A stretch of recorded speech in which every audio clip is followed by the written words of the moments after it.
my god. Okay, I just remember this, but like while I was buying my monitor, I went with my parents. There wasn't enough space for a second monitor, and my stepmother, I don't know what was happening. I don't know, like does menopause like happen after pregnancy or something? But like she was like crying. She was like, I'm so sorry that our house is so small and you can't get to, like she was crying. Like she was crying really hard. I'm like, it's okay. I've had like one monitor most of my life. She was actually crying so hard. It was so funny, but also kind of sweet. I'm so sorry. I really want you to feel like you're at home. There's just not enough space for 2 monitors, and I'm just sorry our house is very small. And I had to like look at her in the eyes and hug her and be like, it's okay. She knows I've been through a lot the past year. She was just like worried that I would like hate her or something, because like we didn't really get too along when she was first introduced into the family. Basically, my dad told me that like she was just very anxious that I would kind of like hold a grudge against her or something. If I was like a spoiled child and like I only thought about myself, yeah, I'd probably be like that. My dad used to live in like a really small space. Back when we didn't have a lot of money, he would be working by himself in Japan, making barely enough for one person, and then like sending most of it to me and my mom back in Canada so that we could like buy food and necessities and shit like that. And he himself would be living in like this really tiny space. The kitchen, living room, bedroom was this one singular space, because that's all that he could afford. I didn't know that at first until like I moved to Japan to live with him for like a year or two. When I like saw that he was actually living in this place for like over 5 years, like you don't imagine like a 40-year-old dude like who has a family to work and live by himself in a place so small that he doesn't even have a separate kitchen. Like he's such a good cook and he works so hard. It was just like a really rough time for all of us, but especially him, in my opinion, because like my mom was going through mental illness, so every time he came back to Canada, she'd be like, oh my god, you're being brainwashed and blah blah blah. You know, he was super duper not welcomed home.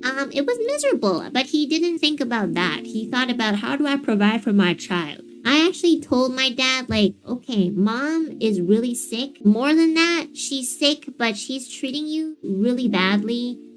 I actually told my dad to divorce my mom, basically. I was like, look, if you are getting abused, don't stay because I'm your kid or whatever. Just like live your life. And he was so surprised that I said that, because at the time I was like not an adult. I was like under 18. He told me this time when I came back, he was like, told my stepmother, he was like, she's the one who told me to divorce her mom. I was so surprised because she was just like a teenager. I'm like, well, because I love you. I don't know. So I told him to divorce my mom. It was very difficult too, because like you can't do a divorce unless both of the parents like sign something. So after he divorced my mom, I was like, yeah, if you want to like find someone else and have a life with them, I will be happy for you. A couple years down the line, he found, my stepmother, who is my stepmother today. She was a little weird in the beginning, you know, there were some like fights and stuff. And it was very difficult. Like I did not get along with her because she had like really different like perspectives and very suffocating rules. I was low-key annoyed. Like, oh my god, when I told you to find a girlfriend, I didn't mean like another cuckoo woman. Like seriously, I literally told him, I was like, wow, I told you to find somebody to take care of you, not somebody who's gonna like destroy you again. But as I've like also matured and also gotten a little bit more tired about fighting and shit, she's still very different from like, how I live my life. But, it's just like different culture, different people. It doesn't have to be perfect. It's not like I'm not seeing her as a replacement of my mother. There's just one important thing that I've always wanted. It's just I wanted my dad to like have a good rest of his life. If he wants to grow old with someone, I'm glad it's gonna be with someone who like truly cares for him. And she wanted a child. Seeing how much she wanted this, I was just like, okay, like low-key I was like, oh my god, like why do you need a child now? Like my dad's so fucking old, he could be his grandpa. She just really wanted a kid, especially last year because both of her parents passed away, like both of them. So like my step-grandmother and step-grandfather. Yeah, I mean like if she didn't have this kid and my dad passes first in the future, he's gonna be alone. I kind of like understood it from her perspective. It's just a little lonely sometimes, and when I see like they're making a family on the other side of the world, I'm like, well, I've been replaced wholeheartedly and completely. At first it was like that. That's just the sort of feeling you will always feel if you only think about yourself.